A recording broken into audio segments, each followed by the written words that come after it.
Amen. Amen. Nous continuons notre partage, enseignement, si je peux appeler ça aussi comme ça, sur le pardon. Est-ce qu'on se souvient ce dont on a parlé la semaine dernière? Hein? Ça c'est un oui timide. Oui. Parce que tu as peur que si tu dis oui, je vais te dire de quoi? Hein? Ça c'est comme à l'école, quand on était... Si tu vas d'abord, premièrement, quand vous allez en classe, tu vas t'asseoir tout au fond. Ça c'est la première des choses. Et puis maintenant, quand le professeur pose une question, tu t'abaisses. Tu es pourtant le plus grand dans la classe, mais tu t'abaisses. Mais tu as du mal parce que tous ils sont petits devant toi. Amen.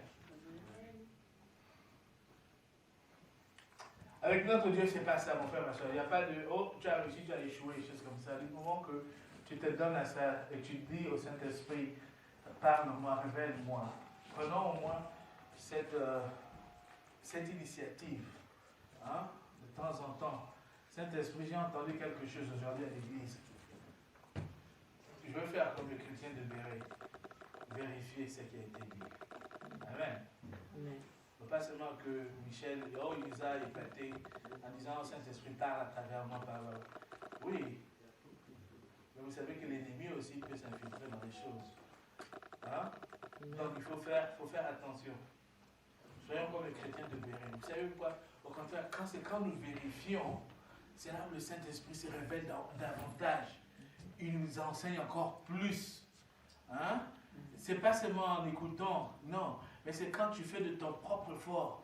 Tu vas dans Acte 17, tu regardes. Les chrétiens Béran fait ceci, c'est là. Moi aussi. Michel nous a donné Matthieu 6, verset 12, 11 et 12. Je regarde. Qu'est-ce que ça dit exactement? Amen. Amen. Et là, le Saint-Esprit te parle. Hein? Le Saint-Esprit, c'est pas seulement pour le moment où on dit, oh Saint-Esprit, comme on a bien chanté là. C'est pas seulement pour ce moment-là. C'est pour tout le temps. Tout ce que nous faisons, partout où nous allons, le Saint-Esprit est avec nous. Quand il nous dit ne dort pas, point ni ne somnole point, c'est parce qu'il est tout le temps éveillé. Il fait attention à tout ce que tu fais. Amen. Quand toi tu dors, lui il est là éveillé. Il veille sur toi. Amen. C'est au avant de dormir, tu dis Seigneur, merci pour ce sommeil que je vais avoir. Merci pour ta présence parce que c'est un bon sommeil, un sommeil paisible que je vais avoir. Même les cauchemars, là, vous n'allez pas en faire. Amen. Amen. Si tu fais des cauchemars tout le temps, demande-toi, Saint-Esprit, où est-ce que je t'ai étouffé? Allez, nous continuons. Matthieu 6, versets 11 et 12 qui nous dit, je fais une petite récapitulation rapide, étant donné le temps. Ça nous dit, c'est la prière de notre Père qui nous dit, donne-nous aujourd'hui notre pain quotidien. Donc le pain, comme on a dit, c'est la santé pratiquement. Pardonne-nous nos offenses. Donc on a défini les offenses comme dettes, si vous vous souvenez. Comme nous aussi nous pardonnons à ceux qui nous ont offensés. Donc nous devons être les premiers à pardonner pour que notre Dieu nous pardonne à son tour. Amen. Nous allons continuer à établir ça. Je veux répéter ça tout le temps, autant que je pourrais. Il y a quelqu'un qui m'a dit, Dieu, mais tu répètes toujours les mêmes choses. C'est bon, c'est important. Hein, je m'excuse, mais c'est important de répéter certaines choses. Parce que c'est là où ça entre. Amen. On a parlé, ça fait des années, on ne fait que parler d'action de grâce. Je suis sûr que certains, qu'il y en a beaucoup qui voient l'effet de ça maintenant, n'est-ce pas? La répétition aide. Amen. Alors, Matthieu 18, verset 21 et 22, comme on a vu la dernière fois, quand Pierre s'est approché de Jésus, il dit à Jésus, alors la parole dit, verset 21, ça dit, alors Pierre s'approcha de Jésus et lui demanda, Seigneur, combien de fois devrais-je pardonner à mon frère qui, s'il se rend coupable envers moi? Jusqu'à cette fois? 22, non, répondit Jésus. Je ne te dis pas jusqu'à 7 fois, mais jusqu'à 77 fois. 70 fois 7. Amen. On a vu ici que Jésus ne dit pas, ce n'est pas un hasard que Jésus dise 70 fois 7 fois, donc 490 fois. par jour, comme le pasteur a ajouté l'autre jour. Mais en général, nous, quand nous parlons du pardon, nous pensons toujours aux fautes graves.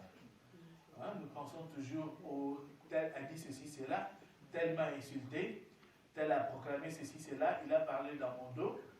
Hein? Vous savez, quand les gens, une chose, même si que les gens parlent derrière vous, ça ne vous fait rien du tout. Ça n'a aucun impact sur vous. Satan veut vous faire croire que ça a un impact. C'est qu'il y a la parole qui a plus d'impact sur ta vie, c'est ta parole à toi-même. Amen. C'est ce que toi tu dis. Si tu fais, vous savez pourquoi Satan veut que tu fasses attention à ce que les gens disent dans ton dos, comme ça vous allez aller vous quereller. Comme ça vous allez aller vous battre. Hein, comme ça tu vas réagir. C'est pourquoi il veut. Mais en fait, même Dieu ne peut rien contre ta parole. Si tu dis, Seigneur, je te refuse, est-ce qu'il va te forcer à venir? Non.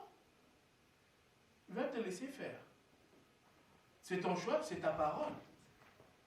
Amen. Amen. Il nous a donné ce qu'on appelle la volonté de choisir. On peut choisir de nous-mêmes. Maintenant, les religieux n'aiment pas entendre ça. Oh non, Dieu contrôle de tout. Il n'y a rien que tu puisses faire sans Dieu. Pardon. Il n'y a rien que tu puisses faire. Non, si Dieu était au contrôle de tout, tout le monde serait sauvé. Amen. Il n'y aurait pas les musulmans, les Indiens, parce que la volonté de Dieu, c'est quoi? Tous soient sauvés. C'est ça, sa volonté. C'est ça qu'il veut. Une volonté ne veut pas dire l'accomplissement. Amen. Quand je dis, je veux manger, est-ce que ça veut dire que j'ai mangé? Je n'ai pas mangé. Je n'ai pas encore mangé. Mais c'est-à-dire que ce n'est pas encore fait. Et quand est-ce que ça va être fait? Quand je dirais, j'ai mangé. Ou je mange. J'entends ça dans nos prières souvent. Seigneur, nous voulons te louer. On veut le louer, mais on ne le loue pas. Amen. C'est la langue, c'est Dieu qui a tout créé. La langue aussi, c'est lui qui est au contrôle de ça. Il faut savoir ce que nous disons aussi quand nous prions. Nous voulons te louer, nous voulons te glorifier. Mais nous ne le faisons pas. Nous lui disons seulement, c'est ça notre désir. C'est tout ce qu'on est en train d'exprimer. Mais si tu dis, Seigneur, je te loue, là tu le fais. Amen. Seigneur, je t'adore, là tu l'adores. Mais Seigneur, je veux t'adorer. C'est juste un désir. C'est juste un vouloir. Je ne sais pas pourquoi je viens à cela, mais ça me vient à l'esprit. Revenons à ce que nous discutons. Donc, ce n'est pas un hasard que Jésus veut que nous pardonnions au moins 490 fois. Hein, après faire la multiplication. Donc, si tu dois pardonner autant, c'est-à-dire que ce n'est pas seulement pour les fautes graves. Il y a aussi d'autres choses. Des choses que nous trouvons plus ou moins banales. Amen. Et ce qu'il est en train de nous dire, en fait, si nous devons pardonner 470 fois, c'est-à-dire que le pardon doit devenir un style de vie pour nous. Une manière de vivre. Ça doit être une chose, on n'a pas besoin de te dire que tu dois pardonner. Ça doit être quelque chose se passe immédiatement. Je te pardonne. Tu continues. Amen. C'est pourquoi il insiste, il parle de 490 fois. Parce qu'il y en a beaucoup de fois, beaucoup de temps, on va nous offenser. Mais toutes les fois, quand vous voyez quelqu'un dans la journée, il fait une chose 490 fois, ça veut dire que c'est sa manière de vivre. Hein? C'est sa manière de vivre. C'est ça qu'il veut, c'est comme ça qu'il est. Et c'est ça que Christ veut de nous. Il veut que nous soyons toujours prêts à pardonner. Que ce soit comme des petites ou des grandes fautes. Toujours prêts. Dès que ça survient, on n'a pas besoin de sonner les alarmes. Pas immédiatement. Toi, tu penses, il faut que je pardonne. Amen.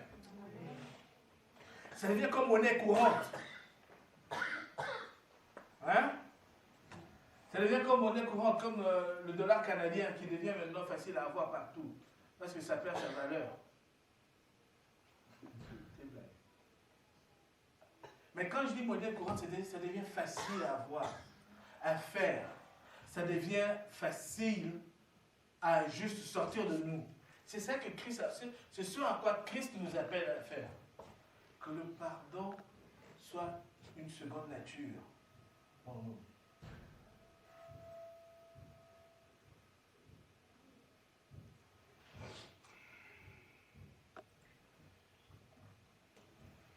Si quelqu'un, mais si nous ne le faisons pas, si nous pensons que certaines choses sont juste banales, ça n'a pas besoin de proclamer le pardon pour ça ou pardonner à la personne, ça va s'accumuler. Quelqu'un fait une blague, par exemple, à ton égard, vous êtes au travail, il fait une blague, tu rigoles, mais dans ton cœur, il y a un pincement là. Hein? Ça arrive souvent, non? Hein, il y a certaines blagues que beaucoup aiment faire. Le pasteur nous rappelle toujours que Jésus n'aime pas les blagues. Nous faisons toujours des blagues ici et là. Souvent ça blesse. La personne va sourire, rire. Mais le problème c'est que la personne qui sourit ou qui rit ou envers qui la blague a été faite, il faut que cette personne également pardonne. Amen. Ouais. Pourtant c'est juste une petite blague. Comme on considère souvent. Ce n'est pas grand-chose. Mais vous allez vous remarquer, l'ennemi va s'assurer que tu oublies ça. Il va s'assurer que tu oublies. Tu ne te souviens plus de ça. Hein? Il va dire, non, il efface ça de ta mémoire. Vite, vite, vite. Mais c'est vraiment le problème, c'est quoi? À la prochaine, la troisième, quatrième, cinquième blague, l'ennemi te rappelle toutes les blagues clairement. Hein? Tout te revient vite à l'esprit comme ça là. Oh, je me souviens que c'était un jour tu avais fait ceci, l'autre jour tu as fait cela. Il te rappelle toutes les choses pour que tu sois capable d'accuser. Mais pourquoi il est capable de te rappeler ça? C'est parce que tu n'as jamais pris le temps de pardonner. Parce que quand Dieu pardonne, qu'est-ce qui se passe? Autant que l'Orient et l'Occident sont éloignés, il ne se souvient plus de nos fautes. Amen. C'est la même chose avec nous également. Quand c'est effacé maintenant, quand le Seigneur a dit non, j'ai pardonné, c'est fini, c'est effacé, c'est-à-dire que même l'ennemi, quand il va aller chercher cette faute-là pour la ramener à tes yeux pour que tu puisses continuer à accuser, il va dire mais non, c'est déjà effacé, ce n'est plus dans le livre de souvenirs. Malachie 3, verset 16. Qu'est-ce que les anges font? Ils écrivent tout ce que les chrétiens disent. Dans Nombre, je pense 14 ou 28, le Seigneur dit, je ferai tout ce que vous direz à mon oreille. Amen.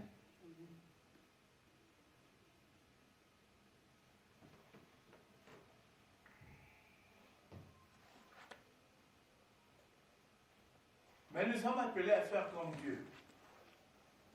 Autant que l'Orient et l'Occident, comme dans Psaume 103, il dit, autant que l'Orient et l'Occident ils sont éloignés, autant il éloigne de nous nos transgressions. Amen. Amen. Mais quand on dit pardonner, pardonner, mais comment le faire? Hein? Parce que beaucoup d'entre nous, souvent, on sait, on dit, oh, j'ai déjà pardonné, j'ai déjà pardonné. On se dit, ça, parce qu'on a décidé ça dans nos cœurs, et puis c'est fini. Hein? Non, non, non, j'ai déjà pardonné. Mais voit la personne venir, oh. Le battement de cœur augmente. Mais tu avais pardonné, non? Ah, moi, l'affaire, là, c'est déjà fini. Moi, c'est fini, c'est fini. Mais je ne veux pas le voir. Hein? Mais je ne veux pas lui parler. À lui aussi, il m'embête tout le temps. Ça, c'est l'ennemi qui te rappelle des choses. Matthieu 12, verset 37 nous dit, parce que Dieu a tout fait avec la parole, mon frère, ma soeur. Nous sommes esprits. Dieu est esprit, nous aussi nous sommes esprits. Tout est avec la parole.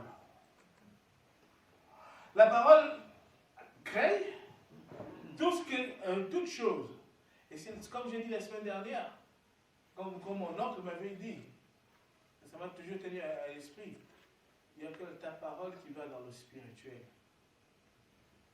Quand tu parles, ce que tu dis, ce que ta bouche proclame. Comme Matthieu 12, verset 37 nous dit, car par tes paroles, tu seras justifié et par tes paroles, tu seras condamné. Amen. Par ce que tu dis, justifié, c'est quoi? C'est spirituel. La condamnation est également spirituelle. Amen. Donc, tes paroles vont faire en sorte que tu sois libéré, comme tes paroles vont faire en sorte que tu sois condamné, donc attaché ou prisonnier, ou, je ne sais pas moi, faire n'importe quoi sur toi. Donc ça nous montre la puissance de nos paroles. Elles ne se limitent pas seulement à dire comment, à ce que vous pensez des l'un ou des autres, mais elles sont là pour nous assurer notre justification, nous garder loin de la condamnation. Et si nous ne faisons pas attention à nos paroles, nous pourrons tomber dans la condamnation. Ça, je suis en train de dire ça pour amener à vous montrer comment pardonner. Dans Romains 10, verset 10, quand tu as reçu Christ dans ta vie, comme Seigneur et Sauveur, qu'est-ce que tu as fait? Tu as parlé, non? Amen. Tu n'as pas fait comme les Philippines, au fond, ils vont à la croix.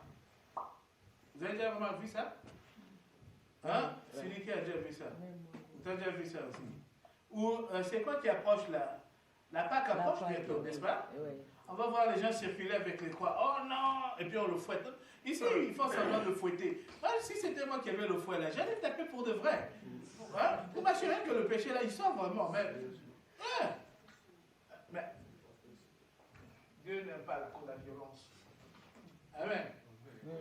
Mais ici, ça nous dit, Romains 10, 10 nous dit, c'est par le cœur en fait que l'on croit et Dieu rend juste celui qui croit. Ça, c'est la première chose. Deuxième chose, ça c'est pour être sauvé. Hein?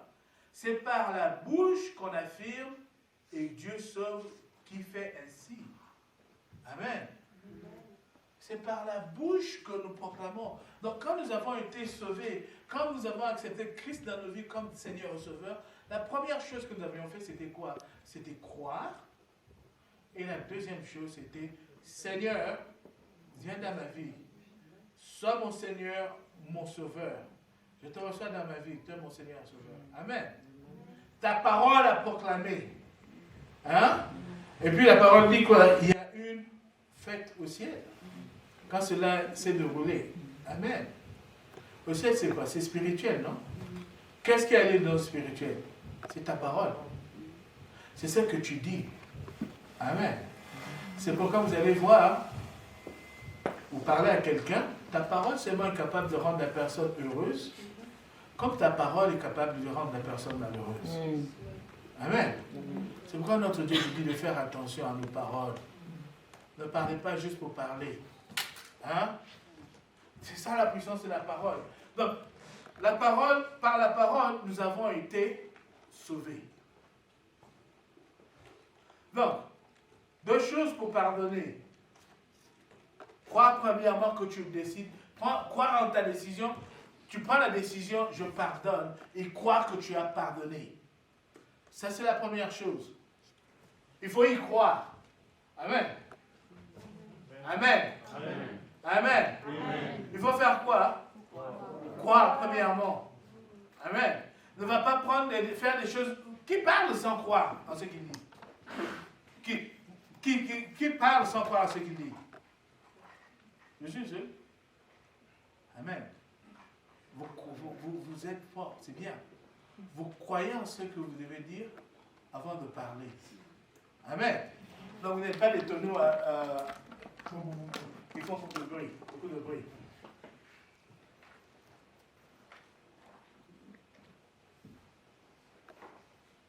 Maintenant, quand tu as cru, il faut maintenant le proclamer. Amen. Il faut proclamer. Seigneur, je pardonne à mon frère, je pardonne à ma soeur. Amen. Amen. Deux choses. Croire et le dire. Il n'y a pas des histoires que j'ai pardonné dans le cœur. Ça n'existe pas. Amen. C'est n'importe quoi. Oh, moi, je l'ai déjà pardonné dans le cœur. C'est fini, c'est fini. Ce n'est pas fini. Ce n'est pas fini. Parce que tu n'as pas encore proclamé. Il faut le dire. C'est là que vous allez même voir. Déjà, certaines personnes, tu dis non, il faut le dire. Dis-le. Dis Jésus. Dis. Ils me refusent. Parce qu'ils ne l'ont pas fait. Mais proclamer, parler, ce n'est pas nécessairement aller dire à la personne. Hein? Ce n'est pas aller voir le pasteur. Pasteur, je te pardonne. Non. Ce n'est pas nécessairement ça. Cette affaire, c'est entre toi et Dieu, premièrement. Amen. Amen. Amen. Entre toi et Dieu, premièrement.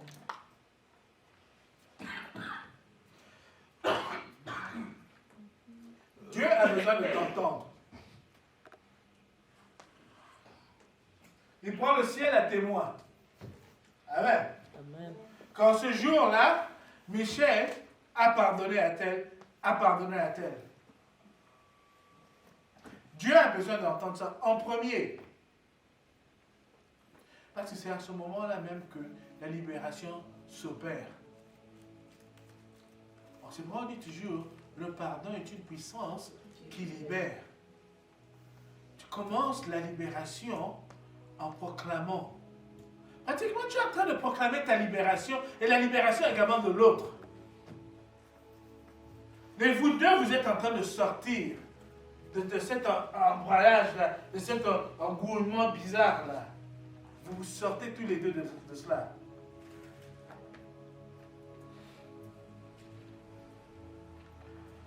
Pourquoi je dis ça? C'est parce qu'on se souvient dans Luc 23, verset 34. Luc 23, verset 34. Ça, c'est Christ à la croix. Hein, on en a parlé. Il dit, après toutes les choses qu'on lui a faites, il y a quelqu'un qui a expliqué le pourquoi on lui avait donné le bâton avec l'éponge avec du vinaigre. Quelqu'un qui a expliqué ça. Pourquoi cette histoire? Ça, c'est pour montrer à quel point on a diminué Christ. Jésus à la croix. Les Romains, je sais que ça peut être dégoûtant d'entendre ça, mais c'est une réalité. Les Romains, pour aller aux toilettes avant, ce qu'ils faisaient, ils avaient des salles, il y avait plein de toilettes tout autour comme ça, là. Et puis ils allaient faire leur selle, et puis ça tombait comme des caniveaux, ça roulait, des choses comme ça. Mais maintenant, quand il s'agissait de s'essuyer, ils n'avaient pas les papiers hygiéniques comme nous. Eux, ils avaient des seaux. Et dans ce seau-là, il y avait du vinaigre. C'est ça qu'ils utilisaient. Quand... C'est bien. Vous imaginez qu'on est allé prendre cette éponge pour lui donner à boire avec.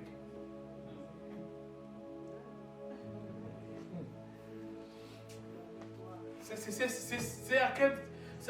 quand vous en voyez ça, vous voyez c'est quoi la souffrance qu'il a endurée. Il n'en pouvait pas. C'était trop. Mais, malgré qu'il était celui qui avait été offensé par tout ça, mais à Luc 23, 34, il nous dit quoi? Il dit, et Jésus dit, Père, pardonne-leur, car ils ne savent pas ce qu'ils font. Amen. Il n'a pas dit à ces soldats, comme on a vu. Il n'est pas allé chercher les soldats. Soldat, je te pardonne. T'as qu'à pris le truc avec le vinaigre, je te pardonne. Soldat qui m'a percé le côté, je te pardonne. Toi qui m'as foutu je te pardonne. Il n'a pas fait ça. Il s'est tourné vers qui? Le Père. Amen. Pour que ces soldats-là aussi il soit libéré. Pourquoi? Parce qu'il ne savait pas ce qu'il faisait aussi. L'ennemi était derrière eux, sûrement. Pardonne-leur ce qu'ils font parce qu'ils ne savent pas. C'est la même chose pour toi, mon frère, ma soeur. Quand tu dois pardonner, ce n'est pas à toi d'aller courir. Hey, je dois te pardonner, je te pardonner. Non, non, non, non. Ton problème à toi, c'est entre Dieu et toi. Seigneur, mon frère m'a fait ceci, mais je vais te dire que je lui pardonne. Je lui dis ça de voix vive. Amen. Amen. Christ n'a pas pensé. Pardon. C'est dit, et Jésus dit. Il était à la croix et il a dit.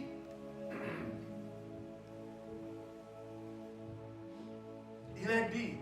Il a parlé.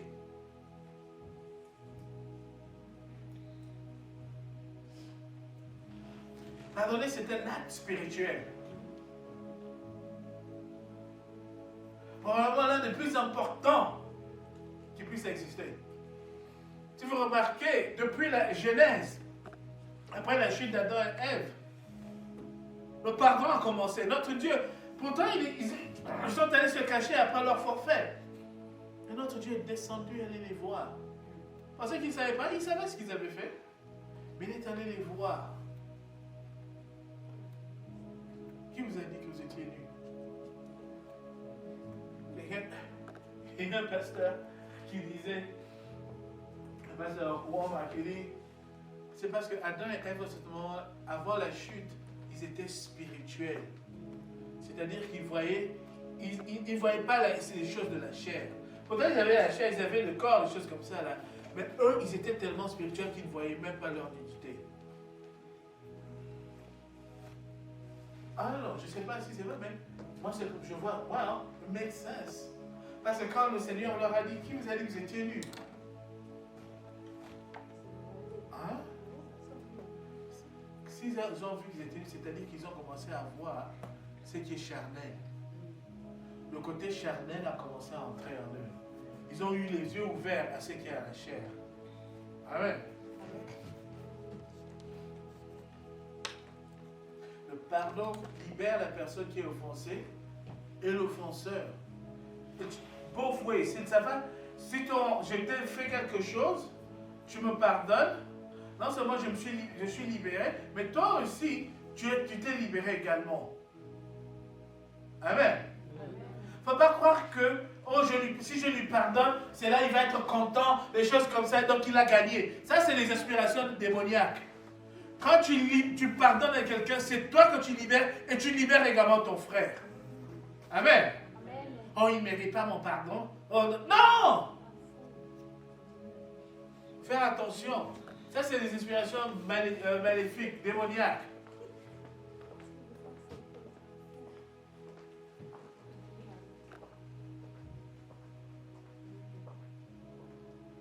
Et quand je dis le pardon, c'est entre toi et Dieu, oui, mais si c'est une affaire, par exemple, où vous êtes au courant d'un problème, il faut l'arranger. Amen. Je ne suis pas en train d'exclure cette démarche-là. Elle doit être faite également. Si vous deux, vous êtes au courant, parce que souvent, il y en a qui ont fait quelque chose à l'autre, mais l'autre ne sait pas. Maintenant, quand il vient lui dire, oh, tu sais, je t'avais fait ceci, cela, c'est là où Satan en profite. Tu lui dis, oh, tu vois, il détruit même plus. Amen. Il faut faire attention. Hein? Il y en a qui vont avec de bonnes intentions par moment, mais après ils se retrouvent, le problème est encore plus grand qu'il était supposé d'être. Amen. C'est pourquoi la démarche la plus importante, c'est ta démarche avec Dieu.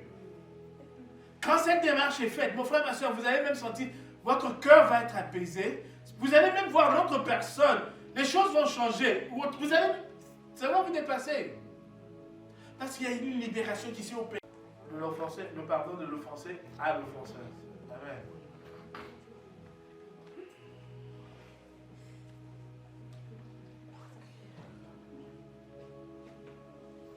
Et le plus important, c'est de dire au Seigneur, je pardonne à tel ou tel. Amen.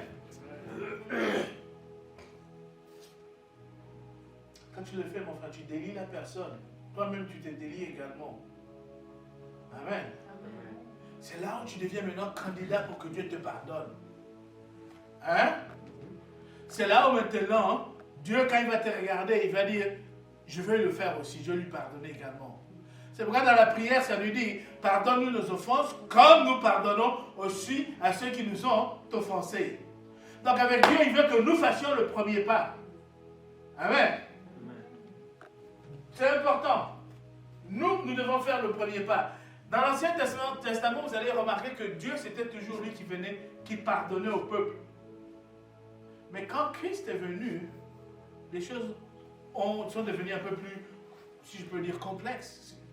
Parce que maintenant, Dieu s'attend à ce que nous fassions également quelque chose. C'est pas pour rien qu'il veut que, il dit que Christ et nous sommes un, Christ est un avec lui, donc nous sommes un avec Dieu. Amen. Donc nous devons aussi également agir comme Dieu. Si Dieu pardonnait en premier, c'est-à-dire que nous aussi nous devons pardonner en premier. Amen. Donc il exige que nous fassions les choses comme lui le fait. Il ne faut pas seulement attendre qu'on vienne te demander pardon. Non. Il m'a fait ceci, il m'a fait cela. Lui, en tout cas, non, je ne peux pas. Que Dieu me donne la force. Il ne va pas te donner la force. Il ne va pas te donner la force. La parole nous dit, soumettez-vous à Dieu, résistez au diable, et il fuira au loin. Est-ce que c'est Dieu qui va dire, je vais te faire soumettre à moi? Non. Non. C'est à toi. Même si c'est difficile, c'est à toi. Christ a été à la croix. On lui a donné l'éponge. Si on te donne l'éponge que Christ avait eu à la bouche, tu as accepté? Pour le pardon, là, c'est ça maintenant, le plus difficile. Comparons ce que nous endurons et ce que notre Seigneur a enduré, mon frère et soeur. Pardon? Il faut que Dieu t'inspire. Il t'a déjà inspiré, il t'a déjà dit pardonne. Oh, c'est que les gens disent. Il faut que Dieu m'inspire.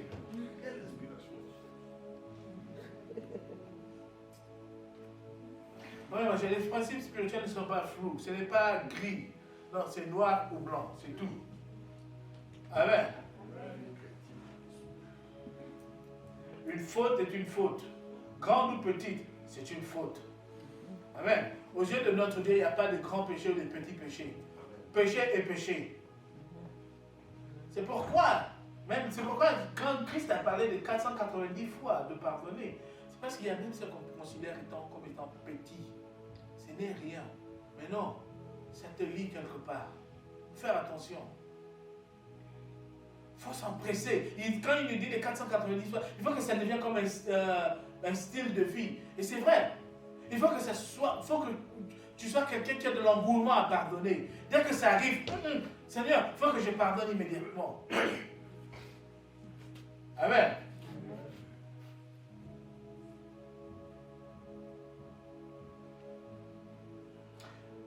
Parce que l'ennemi, lui, il veut que tout ça, on ne soit pas conscient de tout cela. Alors qu'est-ce qu'il fait? Il nous balance, il nous aveugle complètement. Comme 2 Corinthiens 4, versets 3 à 4. Mais je vais lire le verset 4 seulement pour question de temps. Ça dit, pour les incrédules, non, les incrédules, c'est les chrétiens. Ceux qui connaissent. Ouais. C'est ça l'incrédulité. Si Dieu t'a déjà dit quelque chose, mais tu refuses de le faire, tu deviens incrédule. Les incrédules, ce n'est pas les gens dans la rue, c'est dans l'église. Bon, pour les incrédules, donc, le Dieu de ce siècle, donc Satan, a aveuglé l'intelligence afin qu'ils ne visent pas briller la splendeur de l'évangile, de la gloire de Christ qui est l'image de Dieu. Satan brouille l'intelligence. Va te donner un raisonnement là? Non. C'est pas grave, tu as pardonné dans ton cœur, ça va, tu peux avancer. C'est faux. C'est faux, il est en train de te mentir. Pourquoi? Parce qu'il connaît que Dieu, il y a un principe avec Dieu, l'accumulation. Hein? Vous savez, quand Dieu a parlé à Abraham, quand il parlait de la terre promise, que le peuple, la descendance d'Abraham, ira occuper une terre promise. Mais Dieu a dit une chose importante, une chose clé à Abraham. Il a dit, le peuple qui est dans cette terre-là, en ce moment, son péché ne s'est pas assez accumulé. Pardon, il a dit, son péché n'a pas encore atteint son apogée. Amen. Donc, c'est-à-dire que dans le monde spirituel, un péché commis, s'il n'est pas confessé, il n'est pas pardonné, il reste là. Le prochain vient, il s'ajoute. Le prochain vient. Le prochain péché. Le prochain péché. Le prochain. Rien n'est effacé. Vous ne confessez pas, vous ne priez pas, rien. Hein? Vous ne demandez pas pardon, vous ne pardonnez pas, ça fait que ça accumule. Et puis après, ça déborde, ça dépasse toute la salle. Tout le monde se noie dans son péché. Oh! Amen. Il y a l'accumulation avec notre Dieu. Hein? Donc nous devons vider la cantine qui contient tous nos péchés. Amen. Seigneur, montre-moi à qui je dois pardonner. Il sait, Satan déjà effacé ça. 2 Corinthiens 3 à 4. 2 Corinthiens 4, verset 3 à 4. Satan déjà effacé toutes ces choses-là. Mais le Saint-Esprit, il sait ce qui est dans le livre de souvenirs. Prends un moment, demande-lui, Saint-Esprit, montre-moi à qui je suis supposé de pardonner. Et notre Dieu va te révéler. Pardon. Tout comme on aime bien faire les démarches de repentance, ça aussi c'est une démarche à faire. Amen. Alors on doit faire attention à cette histoire ici, là, assez intéressante. Allons dans Matthieu 18. Matthieu 18, 23-25, il nous dit, on parle du serviteur qui refusait de pardonner. La parole dit, c'est pourquoi voici à quoi ressemble le royaume des cieux. Un roi décida de régler ses comptes avec ses serviteurs. 24. Il commençait à le faire quand on lui amena un qui devait une énorme somme d'argent. Amen. Une énorme somme d'argent, c'est-à-dire que lui, c'était plein. Sa cantine était pleine. Hein? Donc, quand on parle, donc il avait une dette pratiquement. Hein, comme on a vu, l'offense, c'est une dette également. Comme le péché, c'est une dette. Et la sienne, elle était très grande. 25. Cet homme n'avait pas de quoi rendre cet argent. Amen. Si Christ n'était pas venu, nous n'aurions jamais pu être capables de payer, de rembourser la dette que nous avions accumulée avec le péché. Le sang des animaux, tout ce qu'il faisait, il venait, il couvrait le péché pendant un moment, et puis après, le péché réapparaissait. Mais Christ est venu. Amen. Tu n'es pas allé déclarer bien comme si. Non. Il a tout pris. Amen. Alors cet homme n'avait pas de quoi rendre cet argent. Alors son maître donna l'ordre de le vendre comme esclave, de vendre aussi sa femme, ses enfants et tout ce qu'il possédait afin de rembourser ainsi la dette. Vous vous souvenez, on a dit la personne, si tu as une dette, la personne envers qui tu as la dette, c'est comparé à la personne que tu as offensée. Si tu offenses quelqu'un, tu as maintenant une dette envers cette personne-là. Vous vous souvenez, on a parlé la semaine dernière. C'est-à-dire quoi? Le monsieur ici, le patron, le maître, c'est comme si le serviteur avait péché contre lui, par exemple. C'est comme s'il avait fait une offense contre lui. Il fallait le rembourser. Il ne savait pas comment rembourser. On a dit, celui qui emprunte, qu'est-ce qu'il fait? Il est esclave de celui qui a prêté.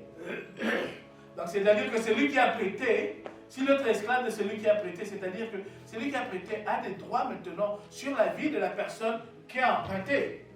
Et ici, on voit ici qu'il a des droits parce qu'il a pris sa femme. Il a pris ses enfants. Amen. C'est pourquoi il faut faire attention à aller offenser les gens, mon frère, ma soeur. Parce que tu es en train de te mettre sous un joug que tu veux pas, sur lequel tu ne veux pas être. Faisons attention à qui c'est nos paroles, les choses que nous disons, les gens que nous offensons. Tu ne sais jamais. Parce que spirituellement, ils ont maintenant un droit sur toi. Faisons attention. Amen. Tu es chrétien. On te dépasse sur la route. Fièrement, tu fais descendre la vitre. Tu montres l'oiseau.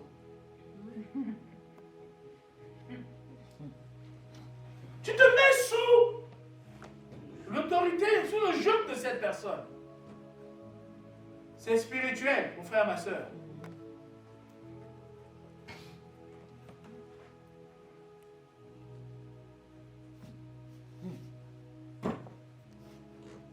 Si quelqu'un t'a offensé, tu as le droit sur cette personne aussi. Amen. Mais notre Dieu ne veut pas que tu aies ces droits-là. C'est pourquoi il veut que tu pardonnes immédiatement. Comme ça, tu te débarrasses vite de ces droits-là. Parce que si tu gardes ces droits-là, c'est-à-dire quoi? Quelqu'un t'a offensé, tu refuses de pardonner, tu continues avec. Donc, c'est-à-dire que tu retiens ces droits-là. Qu'est-ce que tu fais? Tu commences à contrôler la personne. Faites attention. Notre Dieu ne veut pas que tu aies des droits sur les gens. Amen. Amen. Il ne veut pas. Parce que si tu as des droits sur... Ça devient comme quoi? Amen. Witchcraft. La sorcellerie. Tu refuses de pardonner. Tu tombes là-dedans. Parce que tu as des droits. J'ai donné l'exemple la semaine dernière de la personne, quand on l'a giflé, paf. Hein? Non, si par exemple il m'a giflé, paf. Qu'est-ce qu'il fait immédiatement? Il se retire parce qu'il s'attend à ce que moi je réplique, que je réagisse également. Maintenant c'est moi qui ai le contrôle, je contrôle parce qu'à ce moment-là, il a peur. Hein? Regardez, j'ai pris l'exemple des gens qui font la compétition chez les Russes qui ont inventé cette histoire-là. Là, ils se giflent à tout un rôle. Quand tu gifles la première personne, maintenant la deuxième personne qui doit recevoir la gifle, qu'est-ce qu'il fait? Il a peur maintenant. Il se retrouve dans un moment où il est complètement faible, vulnérable. La peur est en lui. Mais notre Dieu ne nous a pas donné un esprit de peur. Non? 2 Timothée 1, verset 7. Ce n'est pas un esprit de peur qu'il nous a donné.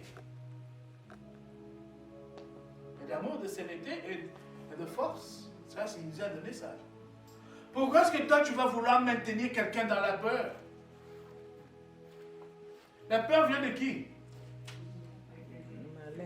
Malin. Maintenant, toi, si tu maintiens quelqu'un là-dedans, qu'est-ce que tu fais? Tu fais le sale boulot de l'ennemi. Parce que tu refuses de pardonner. Voyez les conséquences. Tu refuses de pardonner, c'est ce que tu fais. Et notre Dieu veut que tu te débarrasses de ça immédiatement. C'est pourquoi il y a un passage qui dit, ne vous endormez pas sous votre colère. Hein, c'est-à-dire faites vite. Dès que quelqu'un t'a offensé, bien que tu es en colère, débarrasse-toi de ça. Pardonne immédiatement. Sinon, tu vas devenir la personne qui contrôle l'autre.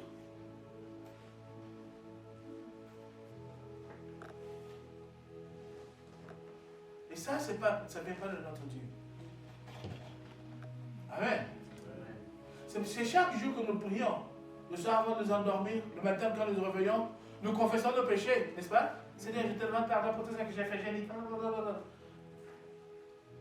Mais nous oublions, Seigneur, je pardonne à tel qui m'a offensé dans cette journée. Nous ne le disons pas.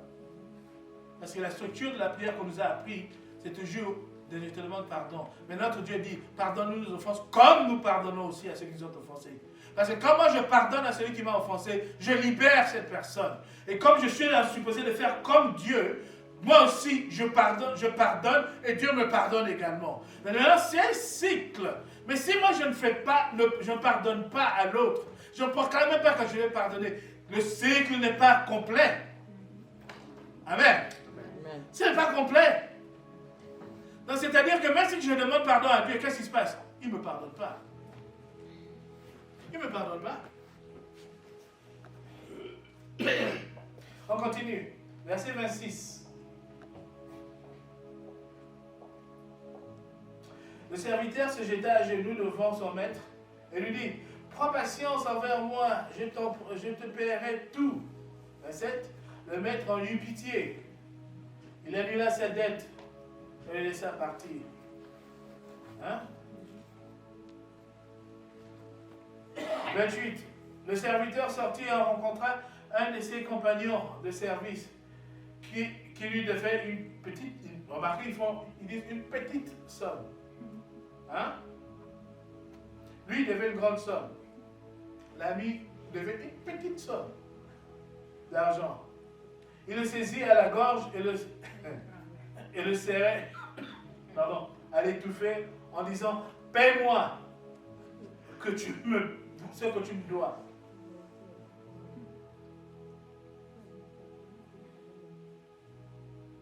Les petites sommes d'argent, c'est quoi? C'est quand les petites fautes que nous faisons, non? Hein? Les petites fautes qu'on a aussi commises contre nous. Donc souvent on se dit c'est rien.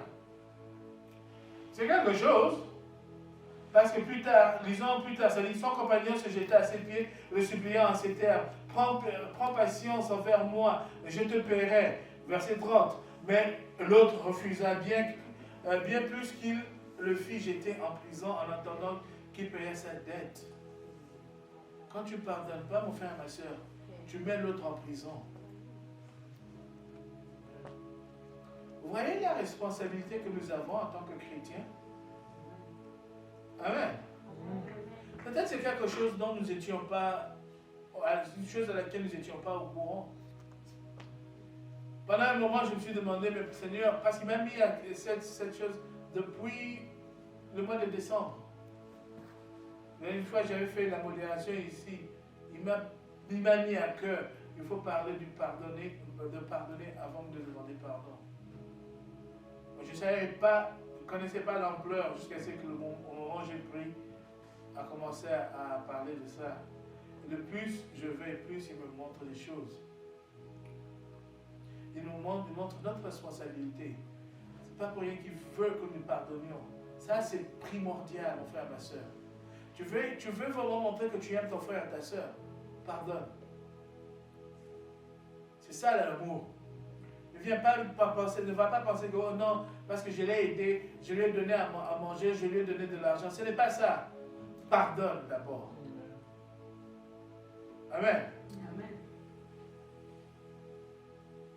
Refuser de pardonner, c'est de l'orgueil. C'est de l'orgueil.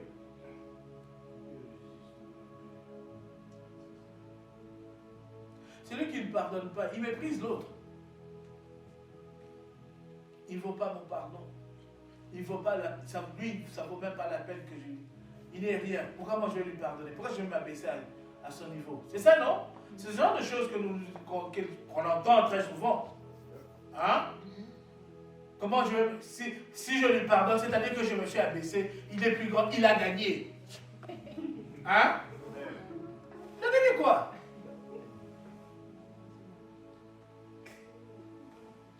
Tu crois que tu es en train de lui faire... Oui, tu lui fais une faveur en le libérant, mais tu te libères toi également. C'est de l'orgueil, mon frère, ma soeur. Et c'est qui le chef des orgueilleux? Quand tu te tiens, tu refuses de pardonner, tu n'es plus sous le joug de Christ. Son joug est léger. Ce joug-là, sur lequel tu t'es maintenant plié, il n'est pas léger. Parce que tu ne dors pas la nuit. Hein? Tu ne dors pas. Je me souviens, Pasteur Joseph, quand il était venu ici, on a fait la ligne. Et les gens qui savaient, comme c'est moi qui devais faire l'interprétation, il y a un monsieur qui vient, il dit, Pasteur, ça fait presque 12 ans que je ne dors pas. Le pasteur l'a regardé, il dit, pardonne. Il a regardé, en étonnement. Le pasteur lui a fait comprendre, oui. Après, il a commencé à dire, oui, dans ma famille, on a des disputes, des choses comme ça, là. Pasteur, pardonne, tu vas dormir. Amen. Pardonne, tu vas dormir. Le joug de Christ est léger. Proverbe 11 nous dit, quand vient l'orgueil, vient aussi le mépris. Les gens qui refusent de pardonner ont du mépris à l'égard des gens, de ceux à qui il faut pardonner. Mais la sagesse est avec les hommes. Romains 12, verset 16 nous dit, vivez en plein accord avec les uns avec les autres. N'aspirez pas, à ce qui est élevé, mais laissez-vous attirer par ce qui est humble. Ne vous prenez pas pour des sages. Le refus de pardonner, c'est aussi un péché. Je répète, le refus de pardonner, c'est un péché. Christ nous a dit à plusieurs fois, pardonnez, il vous sera pardonné, n'est-ce pas? C'est un commandement, c'est un ordre. Quand tu refuses de le faire, tu pèches. Amen. Amen. Le refus de pardonner, c'est un péché. Qui d'entre nous a déjà confessé ça? Mets en l'air. Qui a déjà confessé, Seigneur, je te demande pardon parce que je n'ai pas pardonné? Oh, good. Et vous avez, amen, Eliane, et Annabelle aussi. Amen. Évangéliste. La majorité, on n'y pense même pas. On n'y pense même pas. Jacques 4, 17 nous dit, si donc quelqu'un sait comment faire le bien et ne le fait pas, il sera coupable de péché. Ouais. Matthieu 6, verset 14. Si vous pardonnez aux hommes leurs offenses, votre Père céleste vous pardonnera aussi. Amen. Mais si vous ne pardonnez pas aux hommes, votre Père ne vous pardonnera pas non plus vos offenses. Amen. Donc il y a des conséquences à ne pas pardonner, mon frère, ma soeur. Mais il y a un passage là très important. Marc 25. Marc 11, 25, pardon. Marc 11, 25. Nous allons bientôt finir. Marc 11, 25 nous dit quoi? C'est Christ qui parle. Il dit, quand vous êtes debout pour prier, faites quoi d'abord? Pardonnez à ceux qui vous ont fait du mal. En conséquence, donc, alors, votre Père qui est dans les cieux vous pardonnera aussi vos fautes. Amen. C'est pourquoi, mon frère, ma soeur, nous devons revoir notre manière de prier. Nous devons incorporer ce que Christ est en train de nous dire ici. Donc, je continue avec Matthieu 18, verset 31, maintenant, à 35, ça dit, quand les autres serviteurs virent ce qui était arrivé, donc on repart à celui qui a jeté, celui qui lui devait une petite somme, il l'a jeté en prison. Donc maintenant, verset 31, ça dit, quand les autres serviteurs virent ce qui était arrivé, ils furent profondément attristés et allèrent tout raconter à leur maître. Les anges sont en train d'écrire tout ce que nous faisons. Amen. C'est eux qui rapportent au Seigneur. Malachie 3, 16. Visitez ça une fois, comme vous allez voir. Alors, le maître fit venir le serviteur et lui dit, méchant serviteur, j'ai annulé toute ta dette parce que tu m'as supplié de le faire. Donc, je t'ai pardonné. Tu devais, toi aussi, avoir pitié de ton compagnon, comme j'ai eu pitié de toi. Donc, toi aussi, tu devais pardonner. Le maître était fort en colère. Il envoya le serviteur aux travaux forcés. Hein? C'est-à-dire que quand nous ne pardonnons pas, il y a certaines choses, on se demande, mais pourquoi ceci, cela m'arrive? Mais on ne pense pas à ces choses-là. Hein? Le maître était fort en colère, il envoyait le serviteur aux travaux forcés, en entendant qu'il ait payé toute sa dette. Et Jésus ajouta, c'est ainsi que mon Père, qui est au ciel, vous traitera si chacun de vous ne pardonne pas à son frère de tout son cœur. Amen. C'est ainsi que mon Père qui est au ciel vous traitera si chacun de vous ne pardonne pas à son frère qui est au ciel. Pardon, à son frère de tout son cœur. Amen. On va finir avec Marc 5.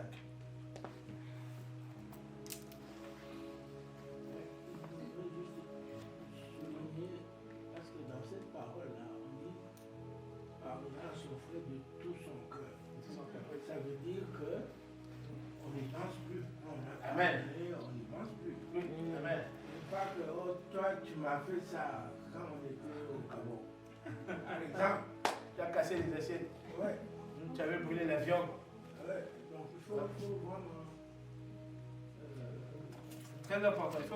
C'est pourquoi c'est dans le psaume, je crois, 103, le Seigneur dit, pendant que l'Orient et l'Occident sont éloignés, c'est-à-dire qu'il ne se souvient plus de nos fautes. Nous aussi, nous ne pouvons pas faire quelqu'un. Soyons honnêtes, tu ne vas pas oublier physiquement la chose que la personne avait faite. Mais ne l'utilise pas pour la ramener dans une autre conversation. Amen. Si tu la ramènes dans l'autre conversation, c'est que tu ne l'as jamais pardonné. Parce que pour toi, c'est toujours un outil pour faire mal. Amen. Donc, si vous avez eu une dispute, tout est fini hier. Aujourd'hui, vous avez une nouvelle dispute. Si j'écoute. Tu vas parler d'hier.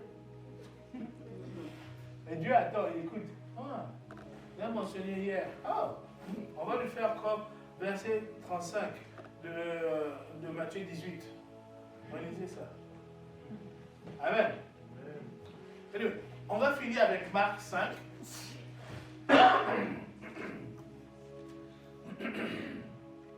C'est l'histoire de la femme qui avait l'écoulement de sang. On connaît bien cette histoire ici. Mais ici, je vais amplifier le côté où Dieu s'attend à ce que ce soit nous qui fassions les choses en premier. Amen. Nous devons prendre la première étape, le first step.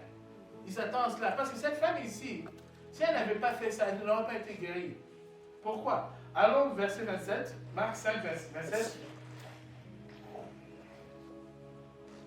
Elle avait souffert, hein? Elle est allée voir plein de médecins, elle est allée faire ceci, cela, mais les choses ne marchaient pas toujours.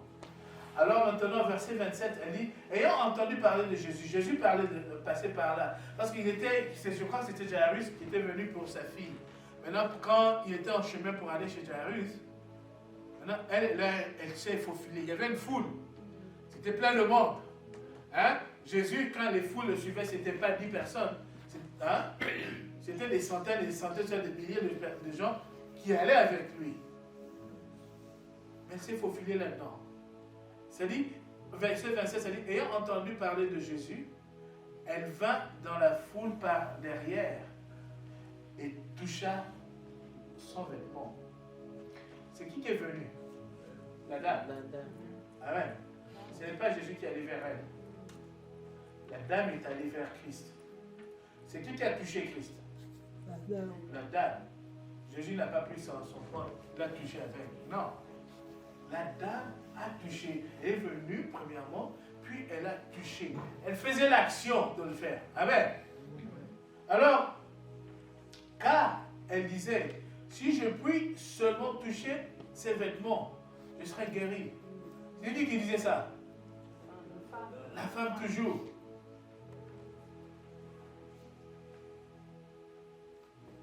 Elle a foi en ce qu'elle va faire. Amen. Au même instant, la perte de sang s'arrêta. Et elle sentit dans son corps qu'elle était guérie de son mal. Ce que je veux souligner, c'est que c'est la madame qui a fait premièrement le premier pas. Souvenons-nous, notre Seigneur nous dit, pardonnez et il vous sera pardonné. Notre Seigneur s'attend à ce que nous fassions le premier pas. Amen. Tu dois prendre cette décision de pardonner à ton frère, de pardonner à ta soeur. Tu ne le fais pas. Et tu t'attends à ce que, oh non, Dieu va me donner la force.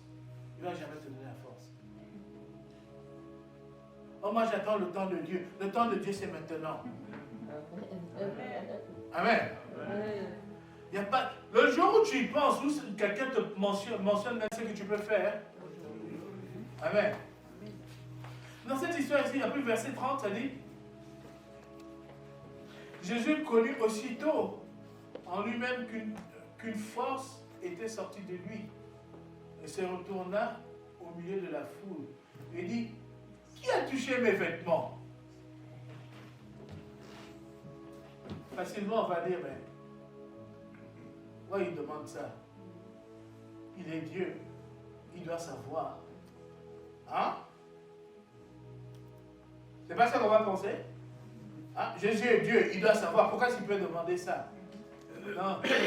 Jésus opérait sur la terre en tant qu'homme. Amen. Amen. C'est pourquoi il a demandé qui a touché mon vêtement. Sinon il allait savoir.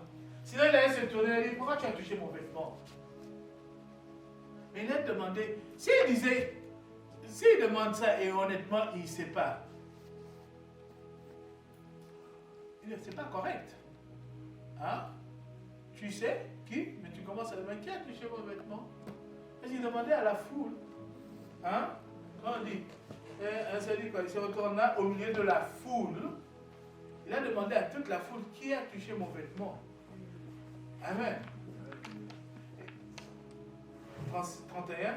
Ses disciples lui dirent, tu vois la foule qui te presse et tu dis qui a touché, qui m'a touché. Amen. Parce qu'ils ont trouvé ça un peu ridicule. Il y a plein de monde qui te touche. Mais comment tu peux lui dire que qui t'a touché?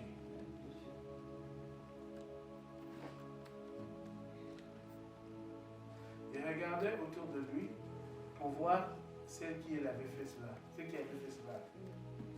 Amen. S'il connaît tout, s'il agissait sur la terre pas en tant qu'homme, en tant que Dieu, il n'allait pas te demander tout ça. Amen. C'est comme, nous sommes dans la salle ici, nous tous, on se connaît. Même si j'ai le dos tourné, si j'entends ma soeur en temps en train de parler, je saurais que c'est elle. Amen. Pourquoi est-ce que j'ai besoin de demander, oh, à tout le monde, c'est à qui la voix là? Amen. Cette femme, son action première, le fait qu'elle soit allée vers le Seigneur en premier et l'a touché, a déclenché les